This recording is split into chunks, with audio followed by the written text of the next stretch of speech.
So I did put a link for anybody that's interested. Stuxnet's always a fun topic. There's a book by a reporter named Kim Zetter, and it's called Countdown to Zero Day, and sort of talks about Stuxnet and its place as sort of the first digital weapon.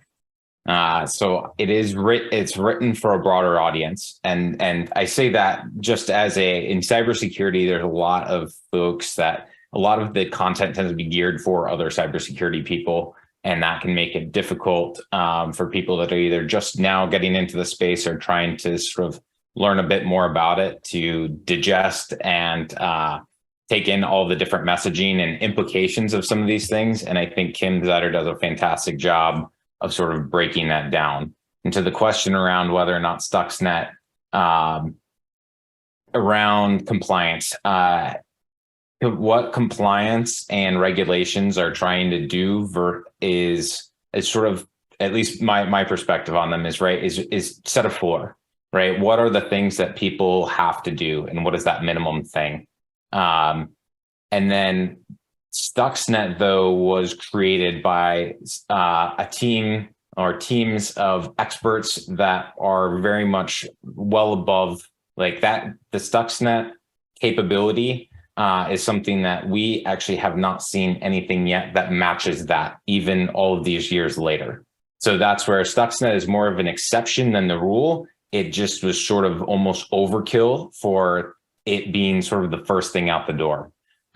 So what I'm really trying to say with that is that compliance versus Stuxnet is a mismatch of sort of epic proportions. You're talking about, like, if we're making sports analogies and stuff here, would be somebody that's we'll use Stuxnet as sort of that professional level, pick your sport, NBA, MLB, et cetera, going against a high school team. So just to give you sort of the difference in levels, and that's part of where tools and things like that, there's lots of other ways to either prevent or try and dissuade people from building the next version of Stuxnet that are more involved in, we'll say, technical controls. There's also some things that Stuxnet did that are still to this day are very, very difficult to block or stop, because that's because of the way these systems are designed. So with that, I'll transition into, so I had this just called cybersecurity topics, but it is going to be a little bit of an adventure. I don't like giving the same presentation the exact same way twice. So we've got updated slides, a couple of new things that I put in here from last year. So not sure if we have any repeats, but the things I'm going to be talking about today are purple teaming, adversary emulation, and then of course, industrial control systems and operational technology. So with that, who am I? I mean, obviously, know a little bit about my mom and other folks in my family associated with the university. But just to give you a little bit of a background, I spent about 5 years at Sandia National Laboratories, sort of to kick off my professional career. Worked with something called the Information Design Assurance Red Team, just a team that did network and security tests. And then went and worked at MITRE for almost 2 years. And you'll hear a lot about some of the stuff that I did there with MITRE ATT&CK, the attack evaluations. And then I've been at CySER now for about 2.5 years. So, and I forget my audience sometimes. So I went to Mississippi State University for my undergrad, and then went to the University of Tulsa for a master's program, both in computer science. That sort of kicked me off into the research space. I think that's sort of the biggest thing that I'd say across my career so far that's been very different is when I worked at Sandia and MITRE, question always was, it was a very research focus with some level of how do we match this and make it something that somebody might be able to show or prove in 6 months, 2 years, things like that. You're thinking on timescales of a year to 5 years to maybe 10 years, depending on the projects. And at CySER, what I'm thinking about is the end of this week, next week, the end of this quarter, and that is about it. Like, that's as far as I get to think, because of how different the pace is, the different types of problems that I have to deal with. You hear about in the news, like Silicon Valley Bank, right? That made big news of like, okay, it's caused this whole banking thing. Well, guess what? Our startup at the time had a bunch of money in Silicon Valley Bank. So, that was a question that, we got to ask was, hey, are we going to be able to make payroll with the money that we're going to have to pay all the folks on our teams that are working for us? And how do we deal with that? Right. When I was at Sandia, when I was at MITRE, even for the government shutdowns, because of how the funding sources worked, didn't even, and I worked at MITRE during the long shutdown back in, what was it, 2018, 2019. And even then, I think it was like 5 weeks or about, it didn't really impact me. I saw who other people it impacted, but those are just the sort of external and outside things that make working at these different places either really interesting, or for some people, it's not going to be a good fit. So I've enjoyed the research side of things and working there for a while, but that's where I have also, working at CySER for 2.5 years, it has felt like about 10. I'll say, just because, like I said, that pace is so much quicker. At Sandia, at MITRE, you get those long times to sit and think about things. And when you're in private industry and have to move at a different pace and are expected to keep up with different things, means that you got to shorten your decision period and start moving, even if it's something that you don't have all the information. So just to give you a little bit of that background.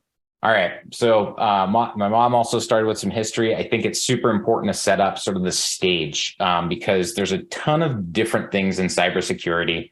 I assume everyone in this room is probably coming from a slightly different background towards it, which is basically everyone in the space.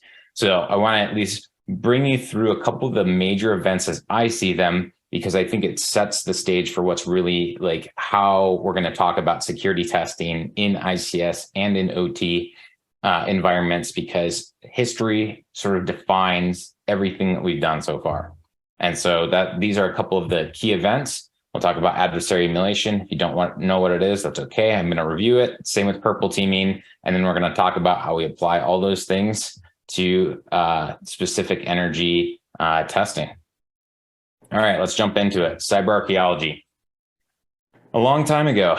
Now, this is 2010. So it might not feel like a long time ago, or you might say that is a really long time ago. But in the information security world, this is like, we're talking like 100 years almost at this point, it feels like.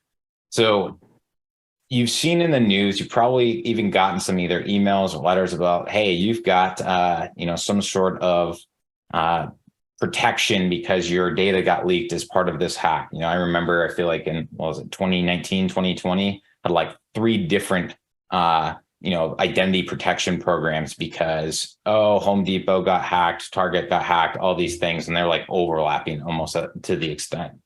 But that's the norm now. It wasn't always that way. In fact, prior to January 2010, no one would admit that they got hacked.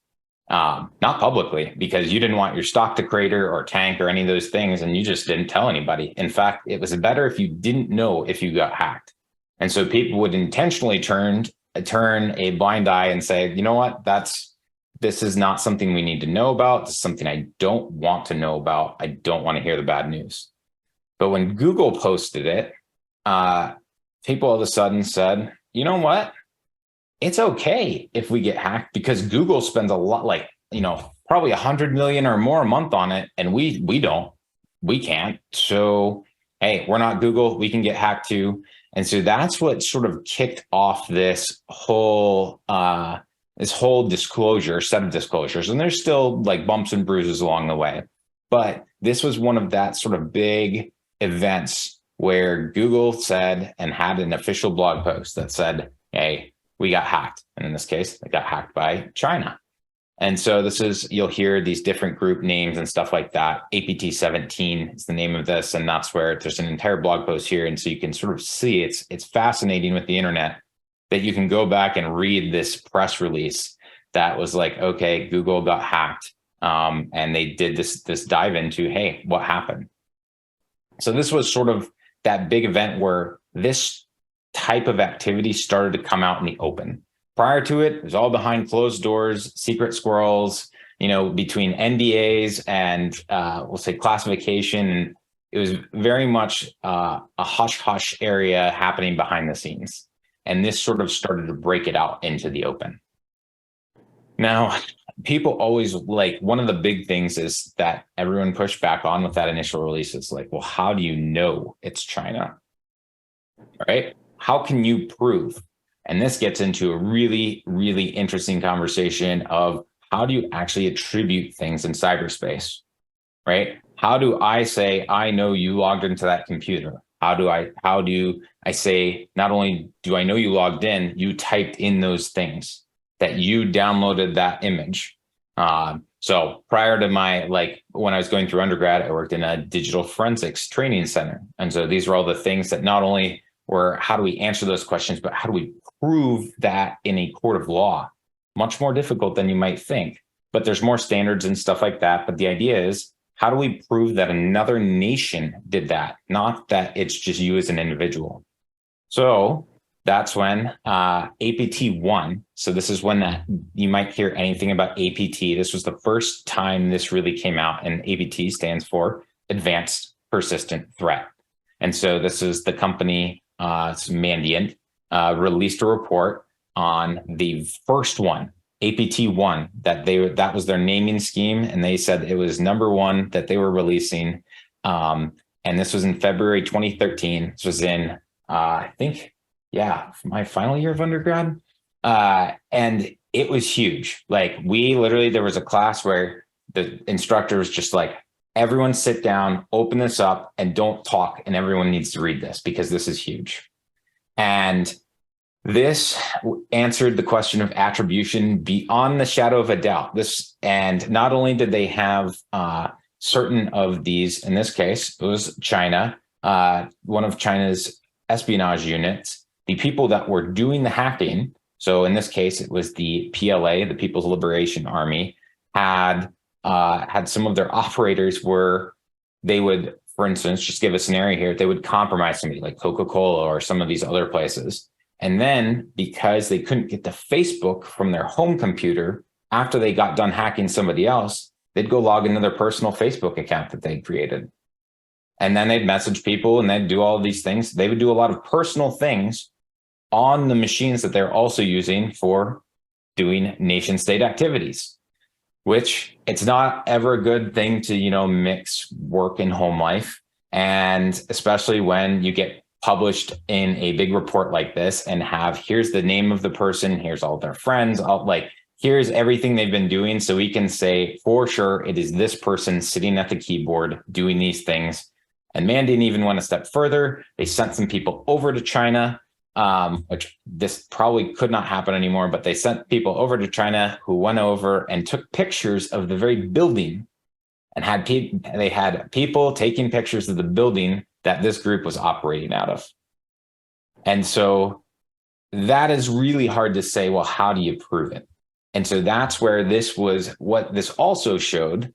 And this gets to it's like, oh yeah, this information's out there.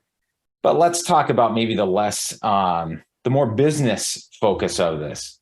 This just published that Mandiant had all this information. They had the skill set, they had the expertise to do all of this. Now, if you get hacked by somebody, who are you going to call? You're going to call Mandiant because, hey, they've got this team. And we've seen that even a decade later now. Whenever you see a press release, you remember Equifax, right? That was a huge thing when they got hacked.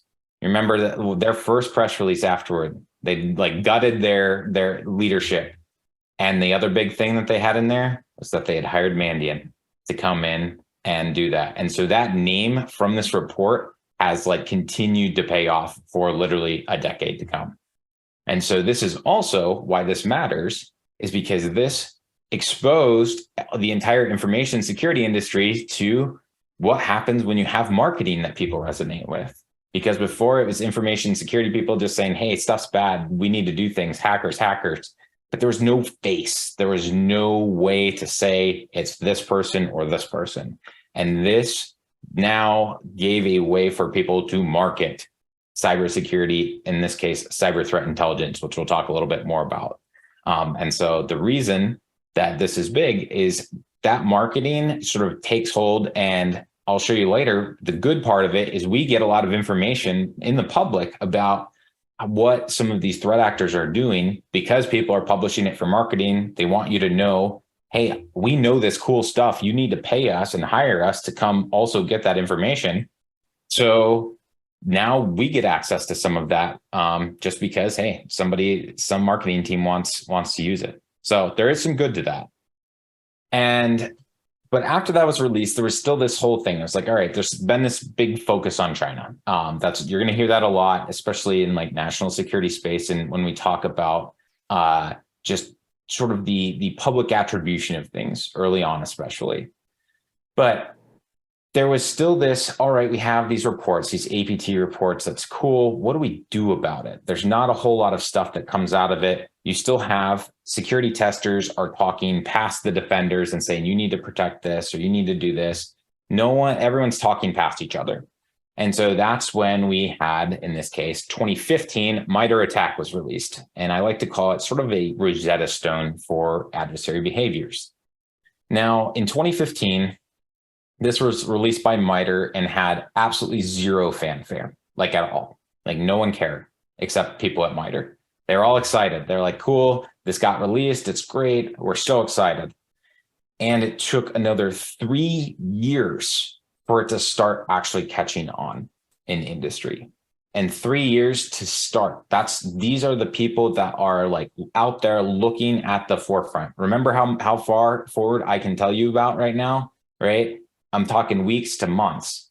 And this is where the research side of things, there's this big disconnect between between when research happens versus when it can be put in and sort of widely adopted in industry. We had 3 years for those early adopters, the people that are absolutely, we'll call it on the bleeding edge in industry, are looking at how they can leverage this in 2018. And then it really didn't fully like everyone jumping into it until we're looking at probably 2020 or later. So you're looking at least a 5-year gap. And this is like a transformational thing. And the reason that this is, I mean, it looks like a glorified Excel sheet because that's essentially what it started as. But the idea here was we're going to take all of these reports that we've seen, right? All those good marketing reports that have been put out there, and we're going to categorize them and we're going to organize them and make them organized in a way that both people that are doing security testing, so red teams, or in some cases compliance, are checking against blue teams and those cybersecurity defenders. They have something that they can say, they map to the same thing. And they say, we know that adversaries have run these types of things. And that's what we're looking at defending. And so that's where this became that Rosetta Stone, or that common language for everyone to talk. And it has what they call tactics, techniques, and procedures. Tactics are these ones across the top, the execution, persistence, that big row of bold. These are those overall adversary goals. Underneath them are techniques, and those are some of the more specific ways adversaries achieve those goals. And then at the very most detailed, you have some procedures. And this is like the types of stuff that gets run on your computer. So in this case, running, if you've got a command line or something up, right? If you've got your computer in front of you, you can pull up the Windows command shell or PowerShell and type in, who am I? All one word, and it will give you your username.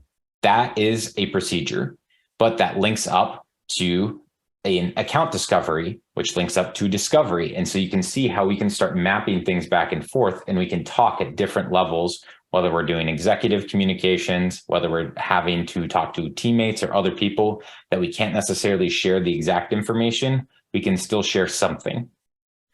And so just to dive into techniques a little bit, because as we get granular, we get to see a breakdown. And MITRE's got all this. You can go to attack.mitre.org and you can start looking at this yourself. And so this is an example of PowerShell. And then it has at the bottom, this is the biggest thing that people tend to forget about why ATT&CK is so great, is it has procedure examples and it references and cites its sources, which is huge because there's lots of things that people can dream up when we're thinking of attacks. And we get into this, especially when we're talking about ICS and OT, is people like to what if I do blah? What about this? What about this? And this is one of the things where you can play the what if game for a long time, but it comes down to what can actually be done. and what have we seen people do? And this gets to the point that I liked the question about Stuxnet, because it's what have we done with the information we already have before we try and work with, a bunch of information we don't know about yet. There's a lot of information out there. How have we leveraged it? And, can we protect against another Stuxnet type attack? If we don't have an answer to it, or a reason why we don't have an answer to it, then that's something to be explored. And that's the big thing with attack, is it has all those examples, because people get really focused on, can I protect against, someone that's a nation state coming after me, instead of, well, here's all this other stuff that already exists. Can you protect against that? If not, query there first and then move to something else. And so they also have groups. So you can see, for instance, in this, like APT1, you can see all the different techniques. I've cut this short. They used more than two things, I promise. But it also has the different software that they use. So this is something that is a really good reference point, and allows anyone that doesn't have or any amount of expertise, you can go into attack and start seeing what adversaries or malware or things that you're hearing about on the news. You can see what they do. Now, there's going to be, this is written by an FFRDC, a research institute. They're trying to make it useful to industry. And so there's still some disconnect there, but it is there. The information's there. And there's actually a lot of folks that have done a ton of great talks and content around how to interpret and leverage MITRE ATT&CK. And there's some free resources I'll link here to in a bit. But let's get back to our timeline here. Shifting in business. What does this mean? Ransomware as a service. So all this stuff has changed over the past 20 years, because cybersecurity was this sort of expert driven space, and almost always had been. Like the internet, you've got Eternal September and stuff like that. And I think that this is where ransomware as a service started to shift the cybercrime world. And the reason this was a big shift is that everyone previously had been trying to do everything on their own. You have your own little, we'll call it cybercrime gangs, and just groups that were trying to compromise specific organizations and stuff. And then they started thinking about it from a business perspective and said, we can't do everything. We can't hire the people to get us into these networks. And then we have to try and figure out how to exploit them and ransom them and all this stuff. That is a ton of work and a ton of expertise. And so one group, in this case, Petya, decided they were debuting ransomware as a service. So they would write the ransomware encryption software, the malware that they would use, and then they would sell the software. And most of the time that sale would be, hey, well, if you get access to an organization, you can come buy our encryption software, and then your payment is 20% of the ransom you get. And so in that case, the people that got access to those networks don't have to write a bunch of code, and they just essentially it's a percentage of what they get. So this actually has been extremely successful. And I'd say one of the bigger underappreciated, details of this was ransomware. The first time someone got ransomware, right, and had all their computers locked up, and it said, hey, pay this money and then we'll unlock it. If that first time, if the cyber criminals hadn't actually unlocked it when somebody paid, no one would have paid it ever, right? It's a fool's errand. It doesn't matter if you pay, because it won't actually unlock it, but they did. And so then it became an out. It becomes a risk calculation for companies. How much money do I have locked up in the last 24, 48, however long your backups are, which, by the way, most companies don't have backups as good as they think they do. So now it becomes even in the case of $1 million or $5 million, every hour you're down, you might be losing more than that much money. So you just are going to try and pay to make it go away and hope that you can deal with it afterward. And so why did this happen, right? Everyone talks about ransomware, 2016, great. Why did this happen? It's because people recognize there was a business opportunity, make more money. And that's how lots of things are driven now. Even cyber criminals are all driven by how do we make the most money, which also comes with they don't need to do a bunch of research. They don't need to do a bunch of things because if it works, they don't need to change. They don't have to. They make a lot of money. The Conti ransomware group, CONTI, made $2 billion 2 years ago. Like more than most companies, $2 billion. And so they focused on scale. They focused on, and then this comes to distributed payments. Rise of cryptocurrencies happen alongside this. People could encrypt things, but how do you get anonymous payment systems that, you're not going to, if you try and ask somebody to send $5 million through Western Union or something like that, like especially internationally, it gets really difficult. Cryptocurrencies made it way easier. And this isn't a comment on cryptocurrencies as much as just that this happened sort of side by side, and cryptocurrencies were the vehicle that made it easy for victims to pay and had global use. The value continued to rise. And so it meant that whatever amount you got would actually potentially go up. So these are the things that sort of contributed to that huge rise in ransomware and sort of seen from, it's a little thing to, now it feels like, every month or two, you hear about another organization gets hit with it. And now we get to tying all of our ICS stuff in, which is May 2021, which is the Colonial Pipeline attack, which was the DarkSide ransomware group.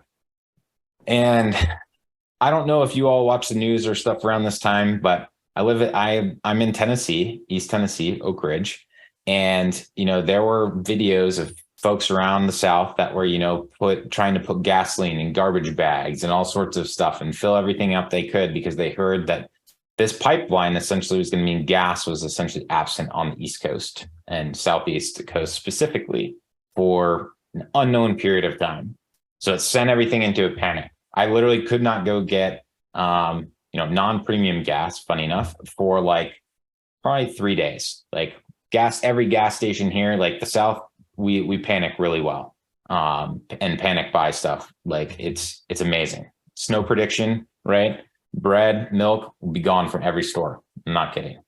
But that's what you saw happen here. And this is what brings that sort of cybersecurity stuff between this and ransomware into the real world, impacting real people.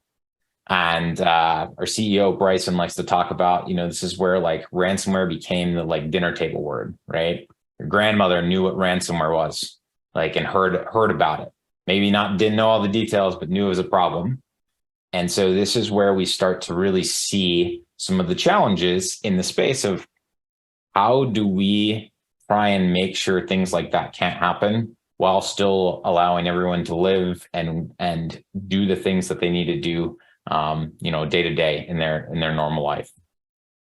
And so this was just something that, whenever the president's being briefed on a cybersecurity attack, that's probably not a good thing for most folks, especially that it came out then that they paid $5 million ransom because they wanted to get it unlocked. They were losing a lot more than $5 million.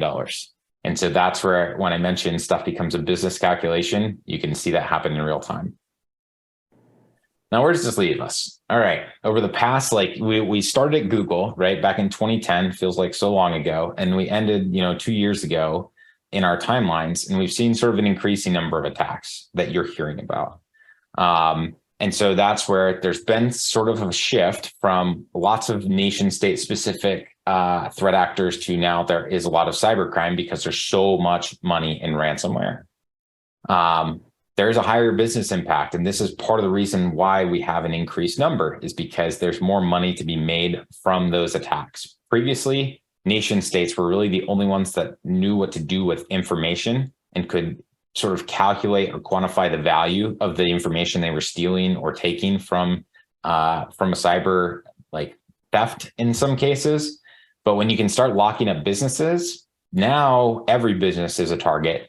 And this means that if you can scale up or down, like there's a story of a hair salon in the UK getting ransomed for $2,000 because, of course, they're not going to be able to pay $1 million. But that's where the ransomware groups have adapted, and that they will scale their pain up or down based on the organization that they're hitting. So that's pretty rough. But on the other side of things, we have more information than ever, which means we have more visibility, more situational awareness, more tooling. Everything you install on your computer now, especially with its defensive capabilities like Microsoft Defender, CrowdStrike, SentinelOne, all of those names you might have heard as sort of that next generation from antivirus to endpoint detection response, or EDR. And those tools are better than they were a decade ago, much, much, much better. And they continue to improve. So that's where there is sort of this change that's happening, but it may not feel like it as much, but that's because the game board has continued to shift as all of these new sort of pieces and players come to be. And this is where, again, ransomware, you're going to hear about that a lot, because that is something every business is concerned about. All right. Any questions? I'll pause for a second. I know like this is going to be a data dump like of lots of stuff. So just want to say like slides will be available afterward. I'm pretty sure this is being recorded. So, but yeah, like I don't expect everyone to take everything away. Even 50% would be like get a gold star. There's a bunch of stuff here. Been doing this for a while, but it's a lot of fun. So I'll pause for a sec. Any questions about all of that stuff before I move on to adversary emulation? There is a question. Yeah, I was just curious, how often do cyber criminals actually release the data that they hold hostage? Question was, how often do cyber criminals release the data that they hold on to? This is one of the evolutions in ransomware we've seen, which is double extortion. Instead of just encrypting stuff, because people would stop paying, it got to a point where people would have backups. And then they'd say, cool, we're not going to pay. We're going to restore from backups. And that's only 24 hours lost. And I don't want to pay. And so cyber criminals said, all right, well, what we're going to do is we're going to start stealing information too. And we're going to threaten to release it if you don't pay. So that's where it's extra incentive. And now we're actually hitting a point where ransomware groups are just stealing data and threatening to out it if someone doesn't pay. The challenge is with all these things is that I think what was it, Epic Games or one of those that they did have information got dropped, stuff gets released. We're seeing less and less companies actually pay the ransom. So that kind of stuff happens more and more now. The problem from me, I'll say the business perspective is, say you pay it, there's no guarantee that you have actually stopped them from releasing it. You've maybe bought yourself some time from one person, but those groups are multiple people, right? Say they literally, the Ponte ransomware group had a bunch of their chat logs and stuff leaked. They literally run it like an organization. They have birthdays. They have, this person, started after me and they're getting paid more than me, like HR issues out of ransomware group. I just want to put that out there. Like that's how to think about them, is that it's not this amorphous blob of people and expertise. This is like a business. And the reason I bring that up is because say management changes out, right? That person you negotiated with initially, yeah, they're true to their word, right? As much as they would be, and said, you know what, you paid us $2 million. We're not going to release your stuff. But we're not going to delete it either, because we got to make sure the check clears and all that stuff. And then that person gets fired, leaves, etc. Somebody didn't wish them a happy birthday, so they're gone. Next person comes up. They say, hey, we still have this information. They paid up, but we still have it. Let's go hit them again. And so now you get to ask the question, well, are you going to pay another $2 million or $3 million or more? Is that information worth more over time or less? And so that's where we've seen more and more, I think, of stuff getting released because people aren't paying as much. So long contextual answer to your question, but that's at least the way I've seen it. So, Tim, so this Bernie Van Leek, very interesting talk, fascinating. I don't know what that says, but my question is, what about government agencies, universities,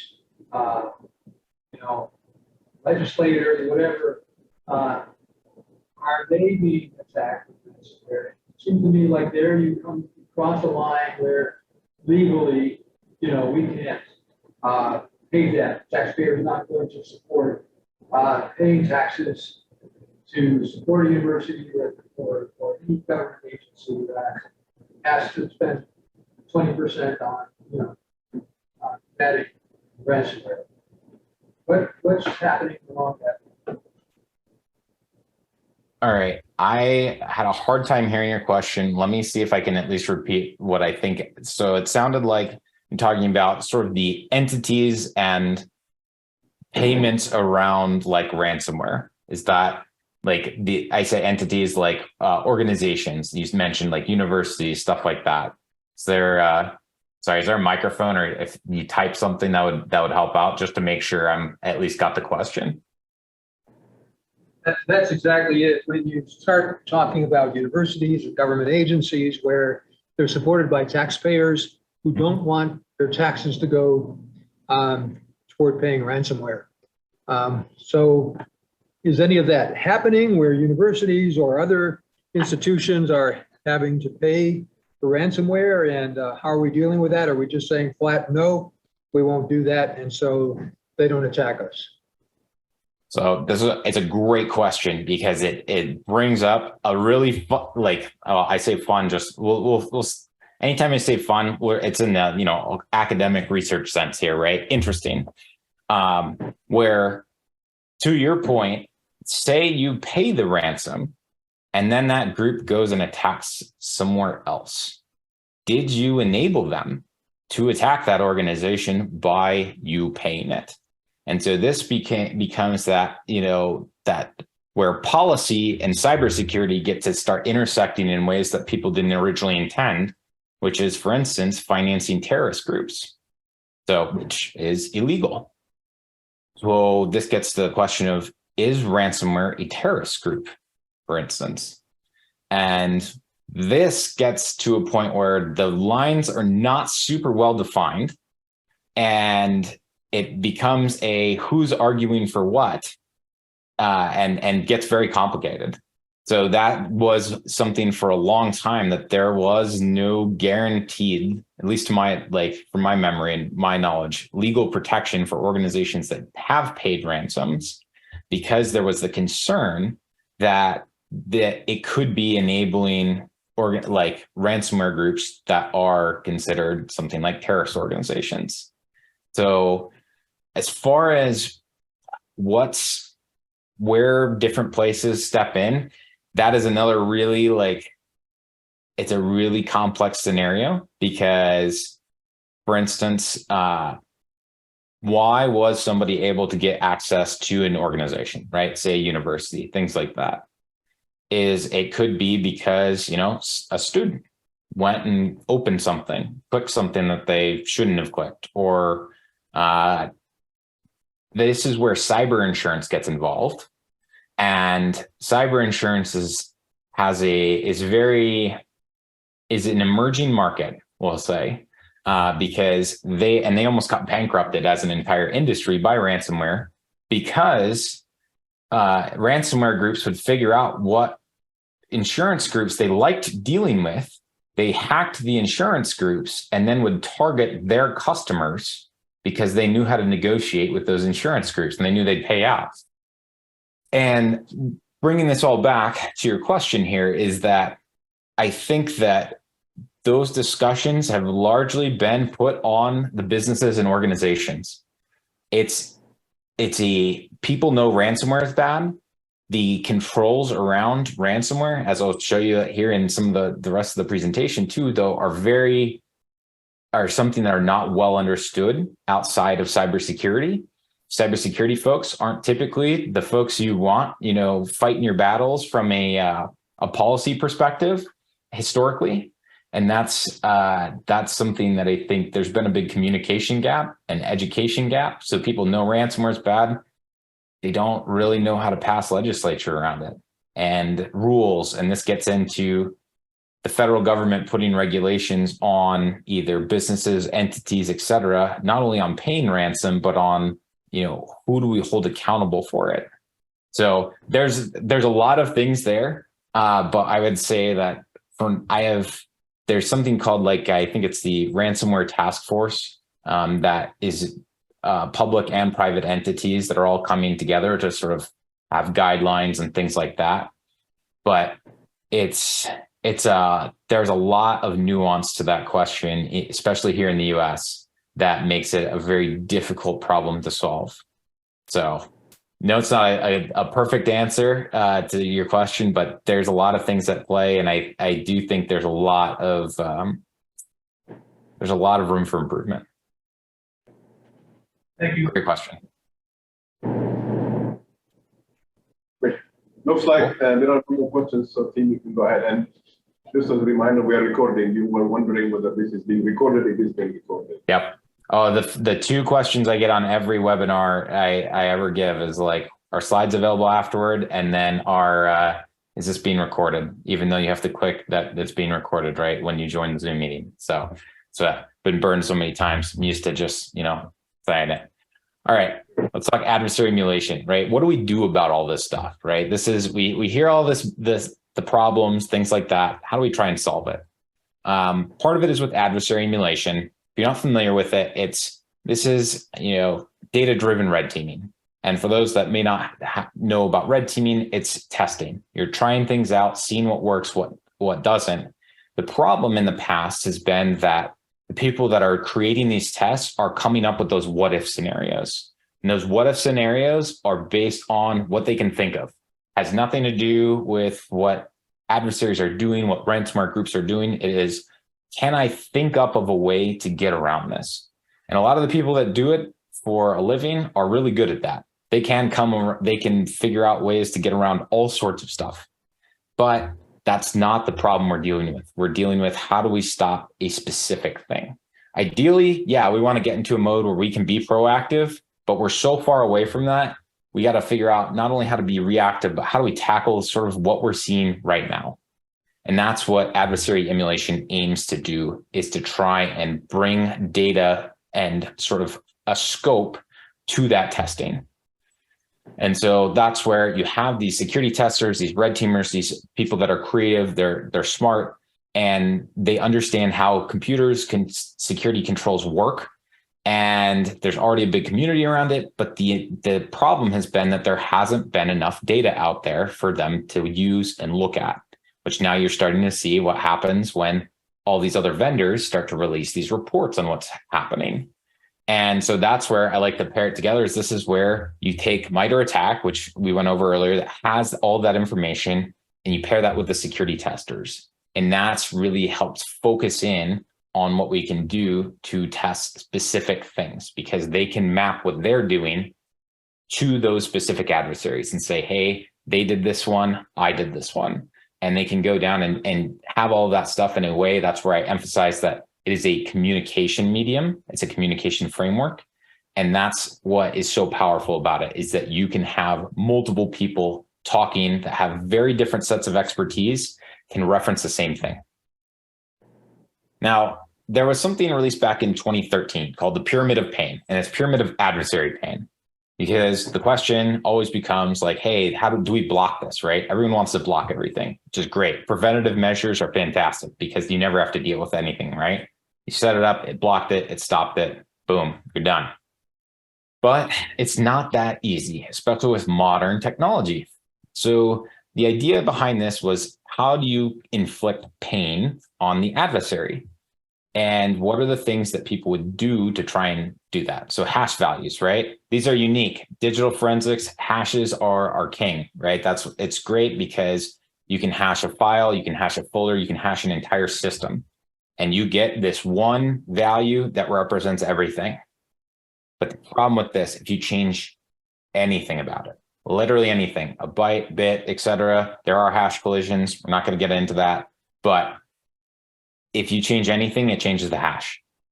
And so now, if I'm building a detection based on that hash against somebody that has source code, say I build the malware, right? If I hit recompile 3 times, I will get 3 different hashes with the same code, because compilers optimize things. They do all this stuff and they change little things. Anything that's different changes my hash. So it's trivial to bypass it. IP addresses, right? this sounds great. And domain names, I like to lump these together now. They're both network things. Like the cloud, everyone hears about the cloud. Ooh, AWS, Google, etc. All this stuff. All this makes it super easy to automate, change this stuff. Organizations now have all of this IT automation and orchestration. It's meant to, hey, you have 10,000, 20,000, 100,000 computers and people that are all logging in. You need to be able to manage that with code. So we have infrastructure as code. What does that mean for adversaries? Adversaries have infrastructure as code. They get to use all of those things to build out their own attack infrastructure too. And so that means these are also super easy. Now let's get up to the annoying network or host artifacts. So a lot of times when you'll hear about ransomware people, they will like have their malware does something very specific, right? It downloads something to a file path. Well, what if you as a defender start looking for that file path and block it based on that or stop it based on that? All of a sudden, the adversary is like, oh, that's a pain. And I got to go find another file path. I have to create a new file, folder, etc. So they got to go change some stuff. Well, that takes time. That's annoying. Now let's talk about tools. What if they have to start using different tools? They have to go build new stuff. That takes time, effort, energy, research, money, right? Now you are causing them to have to go pay somebody to go retool and rebuild things. So now there's a gap between when you're able to stop it and when they're able to get past it. And this is where when we get to TTPs, and this is that tactics, techniques, procedures, we're talking about behaviors. We're talking about the human side of things. When I get on a computer and I want to know what account opened my phishing email and I type, who am I every time, that is profilable. It's hard to do because you can't just say, I want to block who am I, because all sorts of stuff uses that for legitimate purposes. So it's really hard. You can't just block it. But if you can start to associate it with the people say, who am I, like an email opens a Excel spreadsheet that then runs who am I, that then runs something else. And you start tying those together. Now I don't know as an attacker what you're detecting or blocking on. I just know that I'm losing access, right? And that's where it's really tough and you're inflicting a lot of pain on me as the adversary to have to figure out, how are you detecting or stopping me? And so it's hard to build those types of detections. I'll get into a little bit how we can do it later, but that is one of the biggest things, is that the focus has been on these bottom ones because they're easy to automate. It's super easy to throw a bunch of hashes and say, if you see anything like this, block it. But hashes, like you can generate, I think there's 10 million, or it's probably more by now, unique malware samples a day. And it might be down to an hour now because of how much automation is out there. So that's where this stuff all, like, to actually start defending against it, you got to focus on stuff at the top. Now, this was in 2013, and it sort of just has TTPs, and it doesn't do that extra breakdown when you're actually talking about linking this to MITRE ATT&CK. Is what is that one that gets me the most detail? And that's the procedures. And so the tactics and the techniques are all great. They're great for information sharing. They're great for talking between teams. They don't tell me how to actually, like, what's happening, what tools are being used, and what are those behaviors, because I need that information. And so that's what a member of my team created, the TTP pyramid, and broke it out like this so that people can see that you have how these mappings work. But at the end of the day, you have to have this line right here in order to build a good detection for it. If you don't know what's being run, you're not going to be able to detect it. And so that's where it's crucial to start having procedure-based data. And this is something that is very hard to get right now. Can't even buy it. I've tried. So there's a bunch here. I mentioned that lots of vendors like to release their reports now. So there's a bunch of them that have these year-long reports. They're big, like they are really nice though. The Verizon DBER report is probably the one of the most cited. Anytime you see new phishing statistics, all that stuff, it's probably comes from this report. And it gets released yearly, and it just got released. Red Canary also has a bunch of them they release. Dragos, it's probably a company you all might have heard of. It's very specific to ICS. And so they release a yearly report. Mandiant has M trends is what they call it. And so these are all some links that that you can look at. CrowdStrike, SentinelOne, all these either endpoint detection response or CTI vendors have all publicly released these reports. Now, to give you a quick idea, and again, a little bit of an aside here, is so CrowdStrike, one of the things that they made popular and part of their name was that back 2010, we'll go 2010, you installed antivirus on your computer and it ran in the background. You were like, cool, great. It says I'm not, don't have a virus. That's awesome. But most of the time, the vendors would then maintain a list of hashes that they would just send out, signatures, and they'd send them, and you'd say, hey, your signatures haven't been updated in a week. You have to update it. So it downloads all those latest ones. Well, the EDRs and specifically CrowdStrike changed that equation a little bit, because what was happening is stuff was just the vendor would have something, it would go and run on your system, but you didn't really need to connect to the internet except when you were trying to download those latest updates. And CrowdStrike and all of them went with what they call an agent approach. So you install a CrowdStrike agent on your computer and it sends information back up to CrowdStrike into their, the mothership, so to speak. And lots of people didn't like that at first because they're like, hey, why am I sending you my computer information? Like, you need to defend it in my network. But the reason that they have crowd in there is because this was essentially crowdsourced or defense, right? That was CrowdStrike's initial pitch, was that they are getting the data from all those companies. And when they build one detection, because they see a adversary in one of them, they can build a detection that gets pushed out to all of their customers at once.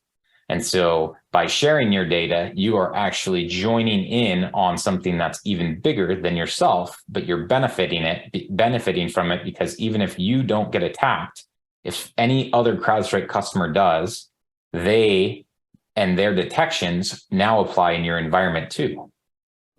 And so that was one of those initial big footholds into and getting more information sharing with vendors. And is also why now we have all these reports, is almost all these companies have access to that type of data. And so that's why they can put these together and aggregate these things, is it's not that they think they know this information. They know it. They see it happening. They see it and they can search. They have threat hunting teams that go and look for adversaries, and they can query every single customer in their environment. And I'm sure there's some exceptions, but they can look across all of that data. And when you're talking about data analytics and data analysis problems, it's a fascinating area that only these types of vendors have access to. So if that's something, cybersecurity analytics, data science, that kind of stuff, all these vendors are heavily invested in that right now, and are continuing to look at ways to, how do you scale your detections across 10 million different endpoints across maybe 1 million different companies. Some of them aren't going to be able to implement it. Some of them are, but that's the kind of things that they're dealing with. And cyber threat intelligence is its own world, literally has its own days and days of classes. Katie Nichols is a former MITRE colleague. She's now the director of cyber threat intelligence at Red Canary. She knows a couple of things about cyber threat intel, and she has a self-study plan, parts 1 and 2, that I've linked here for folks that are interested in a cyber threat intel analyst type role or position. All right, so adversary emulation. Where do we start? Who's targeting us, right? That's always the question asked. Who is going to target me? Who should we prioritize against? Maybe everyone's targeting me. I got to pick and choose, because otherwise, if you try and fight everybody, you're going to lose against everybody. And then what do, right? Let's go into MITRE ATT&CK. What are those things that we see that they do that have been reported? And so that's where, when you get into testing, all right, would we block what they're doing already? Would we detect them if they did compromise us? And then if we detect them, does anything actually happen? Do we respond? Does somebody go in and kick them out? Or do we just say, hey, we detected them, and it turns out it's going to be, like Target, where they got all of these alerts and detections and stuff like that, but there were so many that they just thought it was a false positive, and so they silenced it. And then it meant that, hey, we had all of the information and we didn't do anything with it. So those are all, when you get into adversary emulation, those are the questions that you want to ask and think about as you're going through this. Now, I'm a big fan of leveraging prior work. There's something called the attack evaluation. So as a part of at MITRE. This specific one happened after my time there, but helped build out some of the initial stuff. And they built out a set of tests that they convinced a lot of the private vendors to go through a test. And they're all going to go through the same test, and then they're going to release the data at the end of it. And this has happened, like, I think they're on round like 4 or 5 now. And then they did ICS as well. And so they did Triton. And so they outlined that test scope. And so this is stuff that, like I said, this is all things that you can dive into, but it goes through all of those specific tests and you can see how they built out their test, what environment they had. So if you want to replicate it yourself, and then they have the vendors. And they have how they outline their metrics. Metrics are really important because all the vendors want to know, how am I going to be able to market this? But also, what am I going to be measured against? And so in this case, they did ICS tests. There were very few comparatively to the enterprise one, but you can see all of them on the website. And so this gives the exact product versions. And what I like to use this as an example of, like, this is an example of being able to take research that's done at a place like an FFRDC and get buy-in from industry. That is a rare thing, I will say. So this is a good sort of example of how to have that transparency that you would expect from a research and testing environment without while still getting buy-in from industry partners. And so this goes through, they have screenshots, like the whole thing is very well documented because it has to be, because they don't want to get sued by all the vendors for saying, hey, this is unfair, or this or that. So that's why they try and outline exactly what was going to be tested. And I also want to point out, and this is sort of timely, that it's great for research data. If you're writing a paper, this actually got published, a week or 2 ago. And I actually got to work with my wife on this paper. So you'll see she's the second author. This is while we were at Sandia. But we used the attack evaluations data to do with Markov models to prioritize, if you have limited resources, where should you spend them to sort of quantify your best shot at catching some of the adversaries based on attack evaluations data. So just something to throw out there, that there's a ton of data sitting out there for people to use and play around with, and I think it has been heavily underutilized. All right, so the question becomes, how do I do that? And I'm going to go through some of this stuff because I do want to make sure I've got some time for questions. Purple teaming is really, how do we take adversary emulation, right? It's that testing, that kind of like going through, linking it to adversaries and putting it in the same room as defenders, right? How do we get everybody together? Because historically, those teams have actually been very adversarial. They don't talk, one group's trying, it's a win versus lose instead of we all work for the same company. We're all trying to stop, someone from compromising our organization. But like, we need to work together. That has not been how it is. And so that's where you have the red team, blue team, you combine them, you get purple teaming. And so the whole idea behind this is to work together, to train people, to test out new techniques or procedures that you find, processes between teams. And we'll get into a couple of examples, but the idea is to really foster a collaborative environment. So this is the process that we've outlined here at site. This is the sort of purple team exercise framework. It's just it's something that one of the challenges around that coming from a research background is I don't want to be over prescriptive, right? I don't want to tell some people, here's the only way to do something, because there's lots of different variables and that kind of thing. But that doesn't work for a lot of places. They don't want to say, well, we're going to have to think about this. They're like, give us something to start with. So this is where we had that purple team process of, we're going to outline some of the tests that we're going to build. We're going to link it to a specific test or adversary we're concerned about, and then we're going to run through that test and see how we do. And part of the challenge of this, if you've never done any detection or security testing, is that you get something like this, MITRE attack technique, and you say, well, how do we execute this? There's actually lots of different ways to execute the same thing. And why this matters is that all of these require different detections. So think about that for a minute. And then when we talk about this is one step, and most adversaries are doing lots more, like 40 or more, now it becomes really complicated. You have a ton of different variables. How do we pick which one to do? And this is why having that exact procedure is really important, and why not having the data will make it so you might spend time building a detection for something that isn't going to match with the adversary that you're trying to defend against. That's what's really important about adversary emulation, and why purple teaming and getting everyone in the same room is really important. Now, defender questions. You all have never worked in the SOC or anything. This is always one of the first questions I ask is logs, right? Everyone taught you see all this stuff about AI/ML. It's great. It's fantastic. And there's all these systems and analytics that happen. But what does that need? It needs data.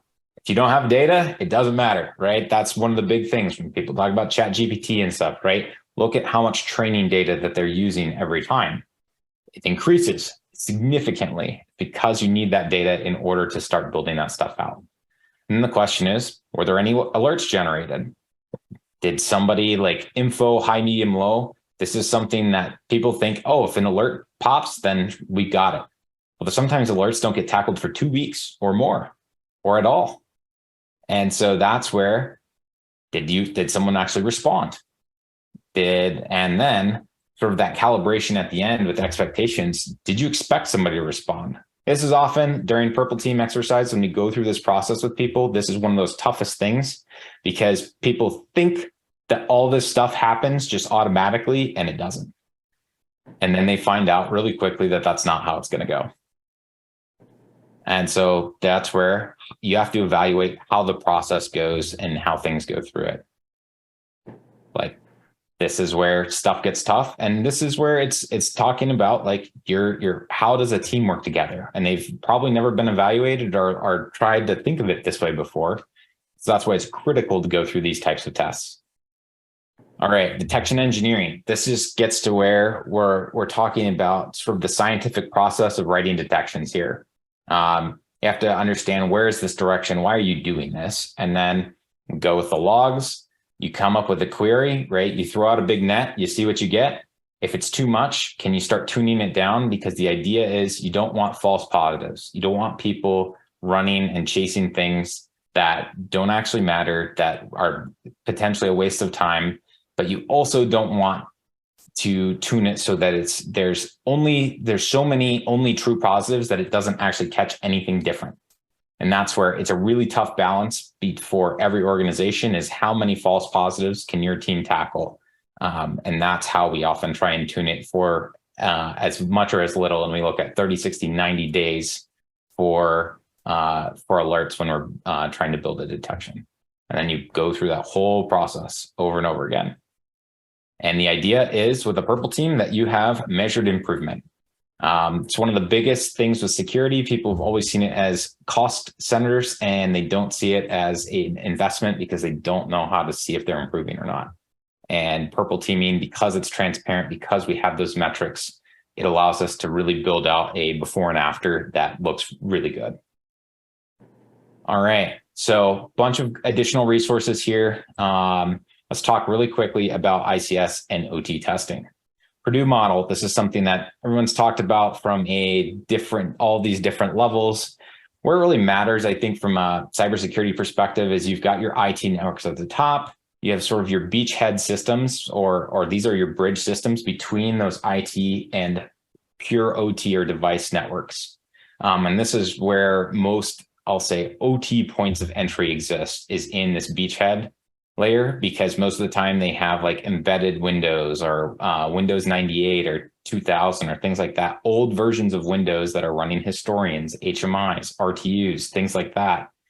And this is where you've got to watch, and it's tough to figure out where can we test this, and because IT tools don't always work in OT environments.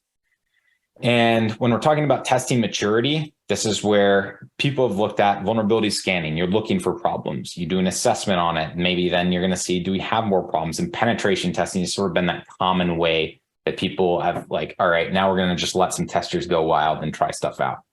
Doesn't work in an OT environment, because if stuff gets knocked over or messed up, right, it's bad.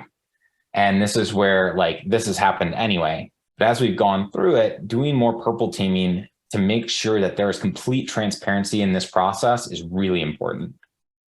And so understanding the threats and how they work is going to be critical to doing some of this stuff.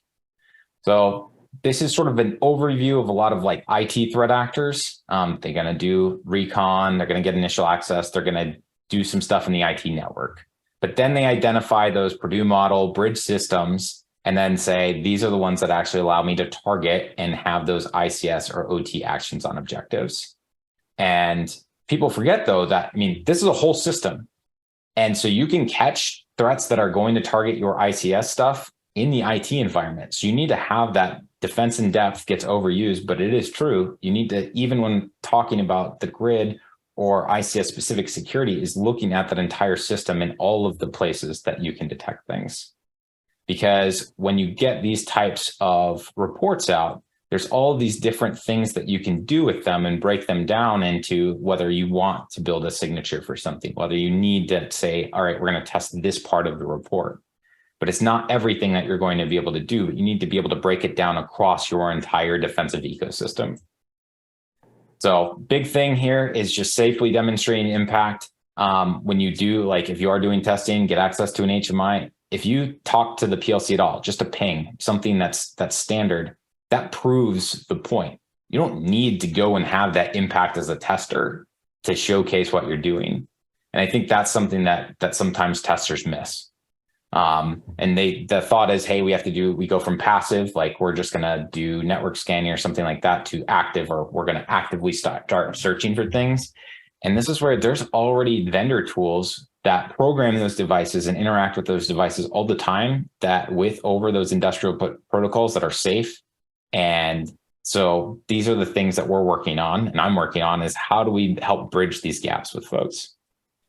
So I'm going to skip these two just from it's sort of an overview of those vendor specific things. But the detection engineering process also plays really well in the ICS and OT environment.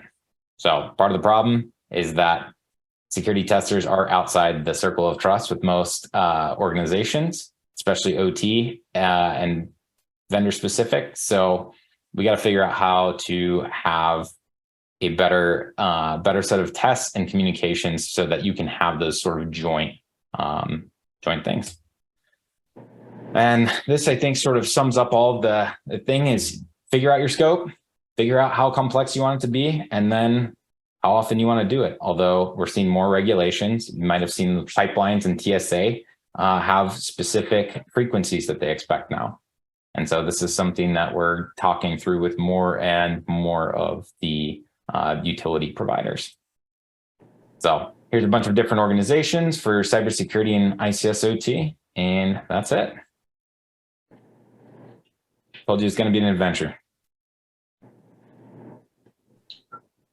Thank you very much, team. That was a wonderful presentation, covered a lot of ground, and there is a lot of resource. So you will make sure to send us your slides so that we can post them on the website. We are going to take a break shortly, but I think we have a few minutes for questions. So if you have questions for team, this is a great time to ask. Any questions? You had entertained some questions along the way, so let's see. Yeah.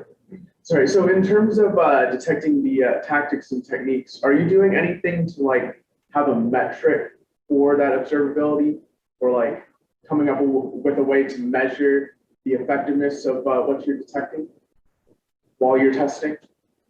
So that part of that is going to, so yes, there are metrics around it. That's where the logging is super interesting, because not everything gets logged. Like, in fact, less stuff gets logged than most people think. You have to go turn on a bunch of logs, and then this comes into the business case of how much the amount of logs you generate also increases your storage costs. And so the metrics around that are going to be like, typically we're looking, because people are concerned about ransomware, at timing. What is that time between when we execute a test on your laptop and then it appears in a log, and then how long does it take from that log to get to the SIM or something, or EDR? And then if there's an alert associated with it, how long does that take? And so measuring those things, I mean, just to give you a sort of a war story here of there was somebody we did a test for that had a 16-hour delay, which is huge. So when you're talking ransomware, like that's way too long. And so those are some of the metrics that we use. And most of that is the metrics that businesses are concerned with are things that are business operational costs, as well as like getting up or down from being able to deliver for customers. So that's why we focused on timing. Thank you. Good question. Hi, Tim. One of your final slides, you mentioned the frequency of testing being determined by the individual or possibly through regulations. Are these regulations, do they exist on a government level, or are the individual organizations, businesses or whatever, left to decide that on their own? Ideally, businesses get to decide it on their own. Reality has been that decision that businesses have made has not been sufficient, and so that is where the regulations have come in, and specifically around the example of the pipelines. Like TSA had and just released, I think, some new regulations around having a quarterly test and as like quarterly red team or purple team test, and then a yearly tabletop exercise. And I think that was again released probably in the last month or two. So we're seeing regulations always an interesting and tricky thing, because overregulation, you can essentially by putting in too much, especially let's talk about a specific scenario here. You're talking about regulating folks that are either major utilities for an entire region, entire state. We talked about Texas earlier. But there's also small regional co-ops and utilities and things like that too. So if you make it so that, you build a regulation in the sense that this is your expectation and assumption is every utility has a team of 10 cybersecurity people. Anybody that has less than that is going to feel like the regulations are an extreme burden and not something that's meant to help them. So that's where it's very difficult in that sense to figure out how do we build something that scales with the size of utilities and power providers that are there. Do you think that difficulty is sort of slowing down the process of strengthening our national defenses in that regard? I mean, it's just an interesting problem. I think part of it is that utilities and what they've been expected to provide, and what most businesses have been expected to provide is like not accounted for cybersecurity pretty much ever. And now there is that concern, especially what we're seeing with the war in Russia and Ukraine, that the Ukrainians have had their power grid attacked multiple times. And that's why that is a very recent example of where the grid has been taken out. But that also comes at security is always something that pairs or plays with where I'll say the market is going and where things are going. If you start telling all of these utilities that they need to they have to take cybersecurity so seriously, and they then tell, just to give you an example, they then go and tell all of the car manufacturers that we don't actually have the power or the ability to, hook up new electric vehicles until we sort this out, and it's going to take 5 years. Well, I mean, that's now starting to have a broader impact. And so those are all of the things that the nuance and the context that make these discussions difficult, is because trying to look at it solely in a vacuum means that it's very easy to place blame. But when you start taking into account all those other sectors that are impacted by it, it becomes a much more complex and difficult question. And that is why there are challenges and roadblocks around it, is because not just that someone doesn't want to do anything about it, but that it's not always understood what those broad scale impacts and implications could be. Great point. Thank you. All right, I think I'll have to make that one the last question. Thank you very much again, team, for your time, for an Thank you. excellent and resources.